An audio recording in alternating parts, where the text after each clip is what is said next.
और सूत्रों के हवाले से बड़ी खबर आ रही है कि दिल्ली में वीकेंड कर्फ्यू लग सकता है। शनिवार और रविवार के दिन दिल्ली में कर्फ्यू लगाया जा सकता है। दिल्ली में कोरोना संक्रमण के मामले हर रोज नया रिकॉर्ड बना रहे हैं। ऐसे में संक्रमण को कैसे रोका जाए, मुख्यमंत्री अरविंद केजरीवाल और उपराज्यपाल के बीच एक बैठक चल रही है। इस मीटिंग के बाद 1 बजे अरविंद केजरीवाल दिल्ली की जनता के सामने आएंगे और संभव है कि वीकेंड कर्फ्यू का ऐलान किया जाए। शनिवार और रविवार के दिन दिल्ली में कर्फ्यू लगाया जा सकता है कोरोना संक्रमण को रोकने के लिए। दिल्ली में पहले से नाइट कर्फ्यू लगा हुआ है, अब वीकेंड कर्फ्यू भी संभव है। इससे पहले अरविंद केजरीवाल कई बार कह चुके हैं कि वो लॉकडाउन के पक्ष में नहीं हैं, लेकिन बढ़ता हुआ संक्रमण सरकारों के सामने बहुत सीमित विकल्प छोड़ रहा है। ऐसे में अरविंद केजरीवाल किस विकल्प को चुनेंगे, यह अब से कुछ देर बाद 1 बजे साफ हो जाएगा। रूफी जैदी और जानकारी के साथ मेरे साथ है। रूफी, सूत्रों से जो खबर मिल रही है, वीकेंड कर्फ्यू संभव है। इस मीटिंग के बाद 1 बजे इसका ऐलान हो सकता है। जी विशाल, बिल्कुल सही कह रहे हैं आप। सूत्रों के हवाले से खबर मिल रही है कि आज जब अरविंद केजरीवाल 1 बजे प्रेस कॉन्फ्रेंस को संबोधित करेंगे तो उसमें ऐलान हो सकता है वीकेंड कर्फ्यू का। फिलहाल ये जो खबर है ये सूत्रों के हवाले से आ रही है और वहाँ पर जो बैठक चल रही है उप मुख्यमंत्री और राज्यपाल के बीच, उसमें चेन ऑफ स्ट्रैटेजीज पर डिस्कशन हो रहा है कि दिल्ली में किस तरह से जो कोरोना का स्प्रेड है उसको रोका जाए, क्योंकि हमने देखा पॉजिटिविटी रेट जो है वो भी हाईएस्ट दर्ज हुआ है। जो सबसे बड़ा आंकड़ा है वो भी कल दिल्ली में दर्ज हो चुका है। मौतों का आंकड़ा जो है वो भी 100 से ऊपर रहा था। तो इसमें जो स्ट्रैटेजीज है वो प्लान की जा रही है और ये कोशिश की जा रही है कि कैसे जो कोरोना का स्प्रेड है उसे रोका जाए। और उसी में यही खबर निकलकर सामने आ रही है कि जब 1 बजे अरविंद केजरीवाल आएंगे और प्रेस कॉन्फ्रेंस करेंगे तो उसमें हो सकता है वो वीकेंड कर्फ्यू का ऐलान करेंगे। दिल्ली में नाइट कर्फ्यू पहले से ही है, लेकिन उसका बहुत ज़्यादा जो असर है वो केसेस के कम होने पर नजर नहीं आया। तो इसीलिए वीकेंड कर्फ्यू जो है अब उसका ऑप्शन इस्तेमाल किया जा सकता है। ठीक है, डॉक्टर एमसी मिश्रा भी मेरे साथ जुड़ गए हैं। एमसी मिश्रा साहब, क्या weekend curfew, lockdown, night curfew, इसके अलावा कोई विकल्प नहीं बचा है सरकारों के पास? समय आ गया है कि सरकारों को सॉफ्ट अप्रोच छोड़नी पड़ेगी, कड़ी कार्रवाई करनी पड़ेगी। और अगर उसका मतलब पिछले वर्ष जैसा लॉकडाउन है तो वो लगाना पड़ेगा, क्योंकि देखिए हमारे जो स्वास्थ्य क्षेत्र में जो हमारा ढांचा है वो पहले से ही बहुत मजबूत नहीं रहा है भारत में। और चाहे वो सरकारी क्षेत्र हो चाहे निजी क्षेत्र हो, निजी क्षेत्र की जो समस्या है वो आती है, अफोर्डेबिलिटी का इश्यू आता है। जो निजी और जो सरकारी क्षेत्र है वो आता है कि वहाँ पे भीड़ बहुत ज़्यादा हो जाती है और सभी हॉस्पिटल्स लगभग इस समय फुल कैपेसिटी पे चल रहे हैं, जो एक अच्छी बात नहीं है हेल्थ केयर के लिए। 85% ऑक्यूपेंसी को अच्छा माना जाता है, जो एफिशिएंट हो सकता है। अगर 100% प्लस ऑक्यूपेंसी होगी तो केयर कॉम्प्रोमाइज होगी रोगियों की। और रिसोर्सेज अनलिमिटेड, असीमित कभी भी नहीं हो सकते किसी भी देश में। ये हमने पिछले वर्ष इटली में देखा, पूरे यूरोप में देखा, ये यूएसए में भी देखा, यूके में भी देखा। कितना प्रायोरिटाइजेशन था कि भाई अब आईसीयू के लिए अगर 10 रोगी प्रतीक्षा कर रहे हैं तो उनको कैसे प्रायोरिटाइज किया जाए। तो मैं समझता हूं अगर हम इस जो अब इस समय जो मेस क्रिएट हो गया है इसमें से अगर निकलना है तो एक सख्त लॉकडाउन की आवश्यकता है।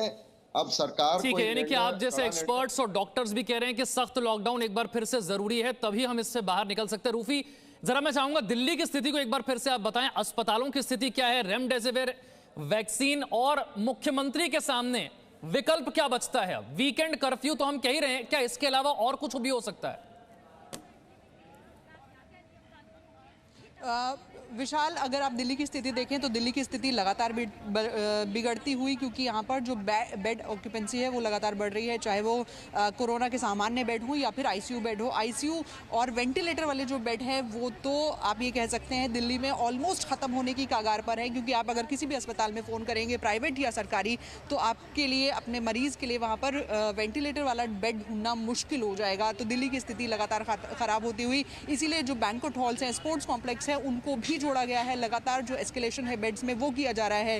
अगर आप देखें शनाई बैंक्वेट हॉल देखें, अगर आप यमुना स्पोर्ट्स कॉम्प्लेक्स देखें, और ऐसे ही अलग अलग जो बैंक्वेट हॉल्स हैं उनको अलग अलग अस्पतालों के साथ जोड़ा गया है, जिसमें जो बेड एस्केलेशन है वो किया गया है। वहाँ पर माइल्ड और जो मॉडरेट कैटेगरी के पेशेंट्स हैं उनका इलाज हो सकता है, लेकिन जो सीवियर कैटेगरी के लोग हैं उनको अस्पताल में भर्ती कराना बेहद अहम होगा। और जो सबसे अहम होता है वो होता है वेंटिलेटर। अगर आप सीवियर कंडीशन में, तो वेंटिलेटर दिल्ली में लगातार खत्म होते हुए, चाहे वो सरकारी अस्पताल हो या प्राइवेट अस्पताल हो, दिल्ली सरकार ने एक फैसला ये भी लिया था कि जो 14 दिल्ली के प्राइवेट अस्पताल हैं उसको पूरी तरह से कोविड अस्पताल घोषित कर दिया था। दिल्ली के 4 सरकारी अस्पताल ऐसे हैं जो पूरी तरह से कोरोना अस्पताल बना दिए गए हैं, लेकिन उसके बाद भी आपको लोगों की लंबी कतार मिल जाएगी जो परेशान है, जिन्हें बेड नहीं मिल रहा। वैक्सीन को लेकर यहाँ पर कोशिश ये की जा रही है। कुछ वैक्सीनेशन सेंटर ऐसे हैं, 1/3 वैक्सीनेशन सेंटर ऐसे हैं जहाँ पर रात को भी वैक्सीनेशन होता है।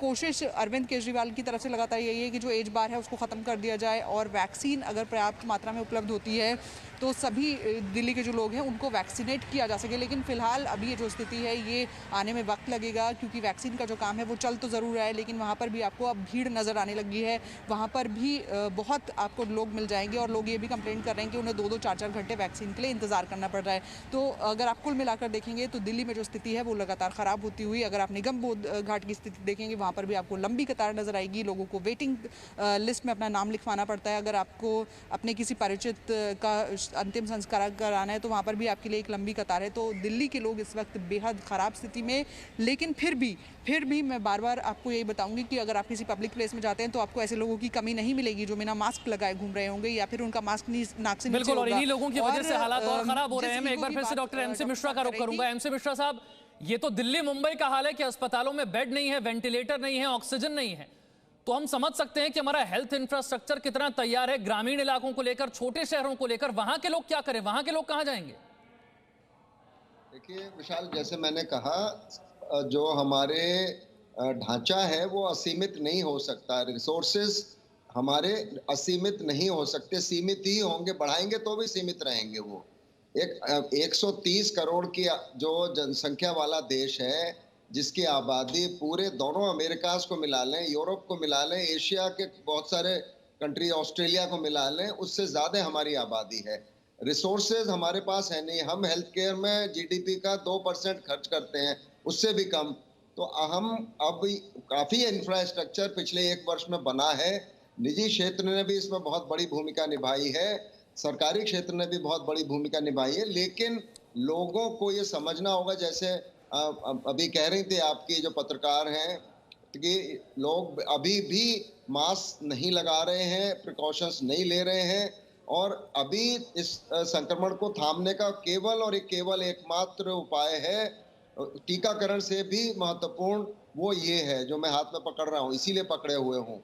और इसको अगर लोग गंभीरता से नहीं लेंगे और अपनी मनमर्जी से करेंगे, जहाँ जाना है जाएंगे। इसलिए लॉकडाउन की क्यों आवश्यकता है कि लोगों के मूवमेंट पे रोक लगाई जाए, जिससे वो घर में रहें। जैसे पिछले वर्ष अप्रैल मई में आप देखिए संक्रमण बहुत कम बढ़ा था, अब लोगों को पता लगेगा कि उस लॉकडाउन का क्या फायदा हुआ था। ठीक है, अब लोगों को समझ में आ रहा है कि पिछले साल लगाए गए लॉकडाउन का क्या फायदा था, उसकी अहमियत क्या थी।